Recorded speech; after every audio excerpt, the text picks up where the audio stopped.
Hi friends, welcome to our channel. Already நம்ம சேனலில் நீங்கள் நிறைய வெள்ளரிக்காய் வீடியோ பார்த்துருப்பீங்க.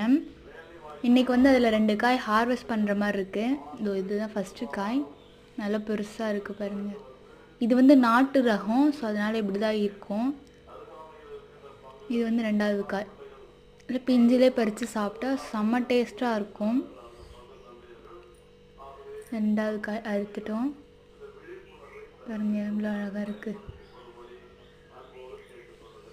அப்புறம் இன்னொரு சோகமான விஷயம், இந்த சின்ன பிஞ்சை எலி கொறிச்சிருச்சு. நல்லா முடிஞ்ச அளவுக்கு கொறிச்சி வச்சுருக்கு. அது கொறிச்சோடனே வெடிச்சிருச்சு காய். பாருங்கள் எப்படி கொறிச்சி வச்சுருக்கதான், எலிக்கே அதை விட்டுட்டு வந்துடுவோம். அப்புறம் பக்கத்தில் இருந்த சின்ன பிஞ்சையும் கொறிச்சிருச்சு அடிக்குது. பாருங்கள் 2 காய் கிடச்சிருக்கு நமக்கு. தேங்க்ஸ் ஃபார் வாட்சிங்.